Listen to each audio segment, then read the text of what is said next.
My world used to be very small, but it was mine. It was a world of four walls, the scent of lavender soap and old books, and the rhythmic ticking of the grandfather clock in the hallway. For 15 years, my life was a carefully choreographed dance of devotion around one person, my mother. After my father passed, she became my sun, and my entire orbit was dictated by her needs, her moods, her fragile health. I was 35, but in many ways, I was still a child, her child, existing only in relation to her. My friends had careers that took them to other cities, they had messy love affairs, they had children of their own.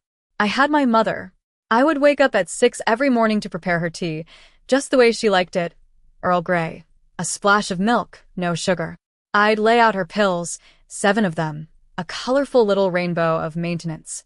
I'd read the newspaper to her, skipping the articles that might upset her, which meant I mostly read her the weather and the comics. My job was part-time, a remote data entry position I could do from the living room, always within earshot if she called my name. Lena, my darling, could you fetch my shawl? Lena, the television remote is playing tricks on me again. Lena, I think I heard a noise in the garden. My life was a litany of small services, a testament to my love. And I did love her, fiercely.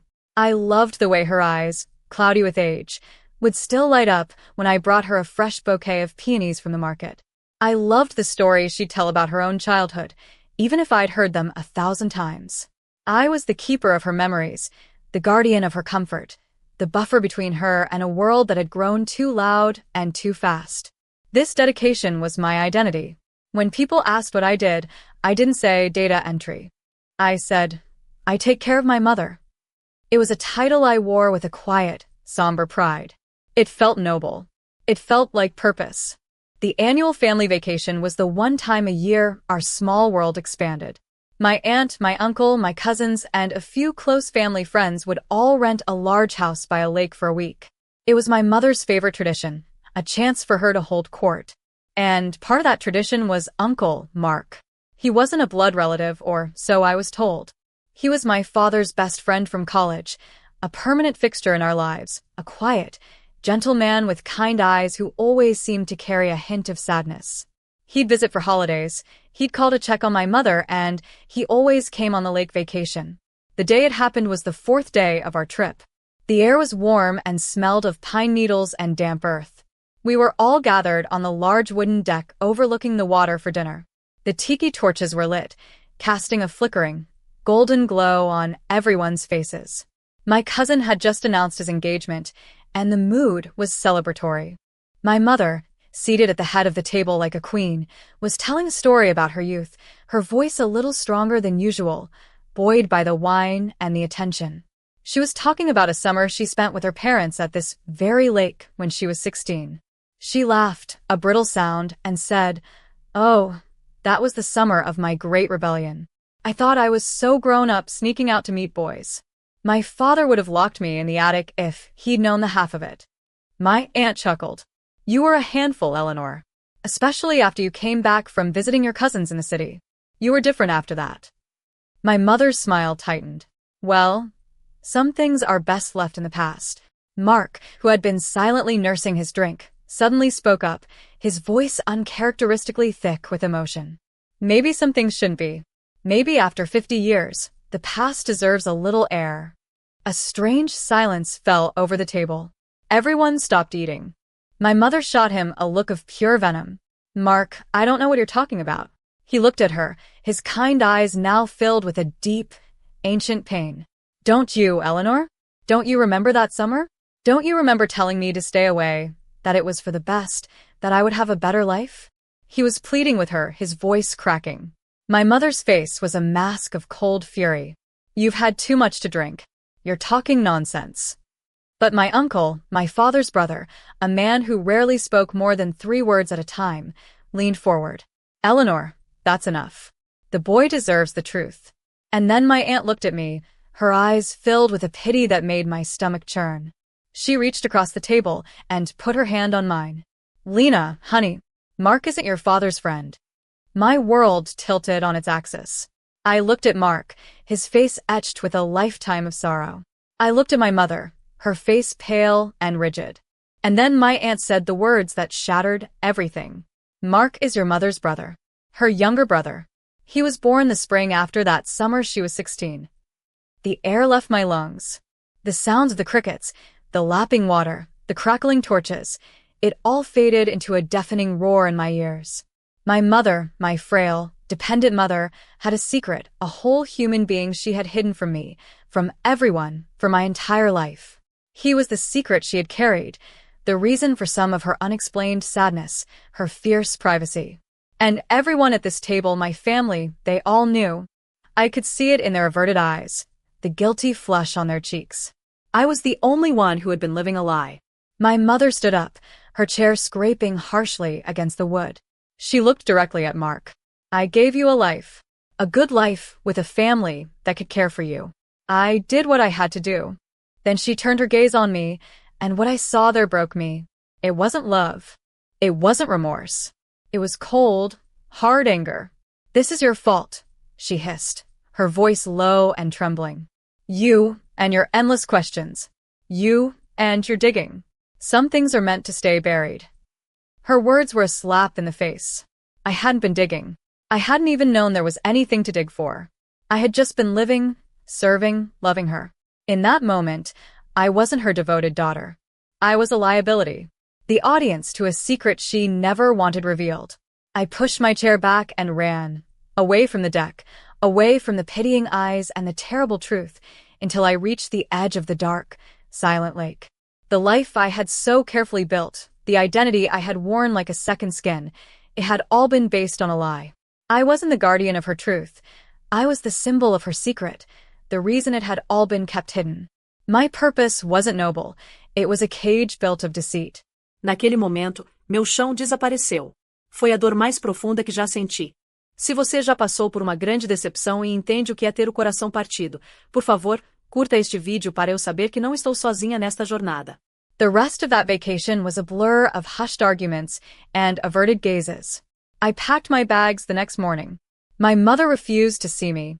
She stayed in her room, the door shut, a silent, damning judgment. No one tried to stop me from leaving. It was as if my presence was suddenly an inconvenience, a painful reminder of the secret that had been ripped open. The drive home was 5 hours of suffocating silence, punctuated only by my own ragged breaths. When I walked back into the house we shared, the place that had been my sanctuary, it felt like a tomb. The lavender soap smelled cloying. The ticking of the clock felt like a countdown to nothing.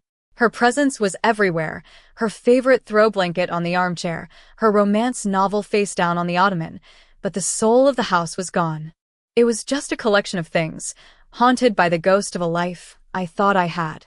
The days that followed were the darkest I have ever known. She didn't come home for another week, and when she did, she moved like a stranger in her own house. She hired a live-in nurse, a stern woman named Doris who looked at me with open suspicion. My duties were rescinded. My morning tea making, my pill organizing, my newspaper reading, it was all taken from me. I was stripped of my purpose, my routine, my identity. My mother and I would pass in the hallway like ghosts, our eyes never meeting. The silence between us was a living thing, thick and suffocating with unspoken accusations.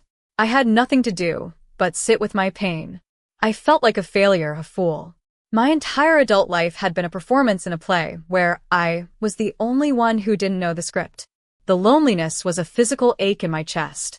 I had sacrificed my youth, my career, my chance at a family of my own, all for a woman who now looked at me as if I were a stranger she despised. My part-time job wasn't enough to live on my own, and the house, I was reminded in a cold letter from her lawyer, was solely in her name. I was trapped, a prisoner in the ruins of my former life. I spent weeks just drifting. I'd lie in bed until noon, the sunlight a harsh intrusion. I stopped answering calls from my cousins. What could I say? How could I explain that the family I thought I had was a carefully constructed fiction? My grief was so profound it felt like a terminal illness. My life was over. I was nothing. It was during one of these aimless, gray afternoons that I found the spark. Driven by a desperate need to do something, I started cleaning out the attic, a space that had been left untouched for decades. It was dusty and hot, filled with forgotten relics of lives lived. Old clothes, broken toys, and in the far corner, under a moth-eaten blanket, was a heavy, leather-bound trunk. My grandmother's trunk. I pried open the rusted latch, and the smell of old paper and cedar filled the air. Inside were stacks of letters tied with faded ribbon, photo albums with black pages, and a small, worn diary. I sat there on the dusty floorboards and began to read. It was my grandmother's diary, written in a looping, elegant script. I read about her life, her courtship with my grandfather, the births of her children. And then I found the entries from the year my mother turned 16. My grandmother wrote about my mother's rebellious streak, her unhappiness, her secret trips to the city. She wrote with a mother's worry, a sense of foreboding. And then, a series of frantic, tear-stained entries. A discovery. A pregnancy. The shame.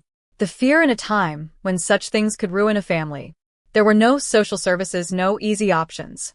There was only hiding. The plan was laid out in those brittle pages.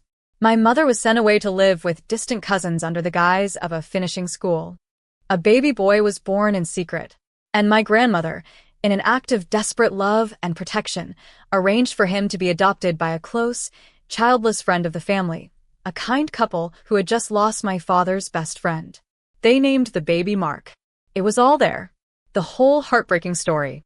Not a story of malicious deceit, but one of fear, of shame, of a different era's suffocating rules. My mother wasn't a monster. She was a terrified 16-year-old girl, and my grandmother was a mother trying to save her daughter's future. In the trunk, I also found a small, sepia-toned photograph, creased from years of being held. A young girl, my mother, holding a swaddled infant. Her face was a mixture of awe and absolute terror. It was the first time I had ever seen her look vulnerable. That photograph, that diary, it wasn't a solution, but it was a beginning. It was a tiny, fragile pinprick of light in my suffocating darkness. It was a story, a real one. And for the first time since that night on the deck, I felt something other than pain. I felt a flicker of insatiable curiosity. There was a story here, and I had just found the first page. That flicker of curiosity became an obsession, and that obsession became my lifeline. I took the diary and the photograph, and I started digging. I spent hours at the library, scrolling through microfilm archives of old newspapers, searching for birth announcements, for records, for anything. I signed up for genealogy websites, painstakingly building out a family tree that went back generations, charting the lines of cousins and great-aunts, following the trail my grandmother had laid out in her diary. It was grueling, meticulous work. My eyes would burn from staring at a screen for hours, deciphering faded, handwritten census records. There were so many dead ends, so many brick walls. But every time I found a small piece of the puzzle, a marriage certificate, a ship's manifest, a name in a city directory, it was a jolt of adrenaline, a tiny victory that pushed me forward. I was no longer just Lena, the disgraced daughter. I was becoming Lena, the detective. I was uncovering the truth, not just for me, but for the 16-year-old girl in the photograph and the baby she was forced to give away. I used what little money I had to pay for document retrieval services and DNA testing kits. I wasn't just looking for Mark's history anymore. I was mapping the entire secret architecture of my family, discovering stories of immigration, of poverty, of resilience that had been completely lost to time. I learned about a great-great-grandfather who was a stonemason and helped build the city hall, and a great-aunt who was a suffragette. My history was so much richer and more complex than the simple, sanitized version I had been told. My world, once confined to my mother's needs, was expanding backward through time, and with it, my own sense of self began to grow. I was a part of this long, complicated line of survivors. The first time I realized this could be more than just my own personal quest was because of a friend, Sarah, from my old college days. She called one afternoon, and for the first time, I told her everything. When I was done, she was quiet for a moment and then told me about her own family mystery. Her grandfather had been an orphan and never knew anything about his biological parents. It was a source of quiet pain that had haunted her family for generations. She said, half jokingly, "You've gotten so good at this. Maybe you can find my lost ancestors." I took her challenge. I took the few scraps of information she had, his birth date, the name of the orphanage, and I started digging. It took me 2 months of relentless work, but I did it. I found his birth mother's name in an old church record. From there, I traced her family line forward and found living relatives, a whole branch of Sarah's family in another state that they never knew existed. I compiled all the information into a binder, the documents, the photos, the stories, and gave it to her. A week later, she called me weeping. She and her father had driven to meet their newfound cousins. She described the moment her father, a man in his 70s, met his 80-year-old first cousin for the first time. She said they just stood there, holding a photograph of the mother he'd never known, and cried. She told me, "Lena, you didn't just find names on a page. You gave my father back a piece of his history. You healed something in our family." Hearing those words changed everything. My own pain, my own family's brokenness, had given me a gift. The skills I had developed to heal myself could be used to heal others. It was the first time in over a year that I felt a genuine sense of purpose, a purpose that was entirely my own, born not of obligation but of passion. I started a small blog calling it The Ancestor Detective. I wrote about my methods, sharing tips for others searching for their roots, and I told anonymous stories of the families I was helping to piece back together. It was slow at first, but then one of my posts about using DNA to break through brick walls was shared in a large genealogy forum. My inbox started to fill up. People from all over the country reached out, asking me to help them solve their own family mysteries. I moved out of my mother's house into a tiny apartment, furnished with secondhand furniture and boxes of files. I registered my business. I was working 18-hour days, fueled by coffee and the thrill of the hunt. My reputation grew by word of mouth. I was the woman who could find the unfindable, who could give a voice to the ancestors who had been silenced by time or shame. I helped a man find the Jewish family his grandmother had hidden during the war. I helped a woman whose father was a GI find his American relatives. Each case was a sacred trust, a story waiting to be told. I wasn't just a researcher. I was a restorer of histories, a weaver of broken family tapestries. I was finally building a life, my life, on my own terms. Foi ali, com as minhas próprias mãos, que comecei a reescrever a minha história. Deixei de ser a vítima e me tornei a autora do meu destino. Se a minha jornada de superação está te inspirando, inscreva-se no canal para acompanhar os próximos capítulos e fazer parte desta comunidade de recomeços. 2 years passed. 2 years of hard work, of building my business from nothing into something I was deeply proud of. My blog had become a popular resource, and I was even asked to speak at a national genealogy conference. I had my own life, my own friends, my own home. I still thought of my mother, of course. The ache was still there, but it was a dull, distant throb, not the all-consuming agony it once was. We hadn't spoken since the day I moved out. Then one Tuesday morning the phone rang. It was an unfamiliar number. I answered, and a voice I hadn't heard in 2 years said my name. Lena? It was my mother. My heart hammered against my ribs. Her voice was thin, frail, stripped of its old authority. She told me her nurse, Doris, had quit. She told me she had fallen and broken her hip. She was in a rehabilitation center and she was alone. She didn't ask me to come. She just stated it as a fact. But I heard the unspoken plea beneath the words. Part of me, the old, wounded part, wanted to say no, to tell her she had made her choice. But the woman I had become, the woman who spent her days mending broken families, knew that this was a summons I had to answer. This was our story, and it wasn't finished yet. I drove to the rehab center that afternoon. I found her in a sterile, white room, looking smaller and older than I had ever seen her. The fire was gone from her eyes, replaced by a weary resignation. We sat in silence for a long time. Finally, I spoke. "I know about your mother," I said softly. "I found her diary. I know why you did it." Tears welled in her eyes, the first I had seen her shed in my entire life.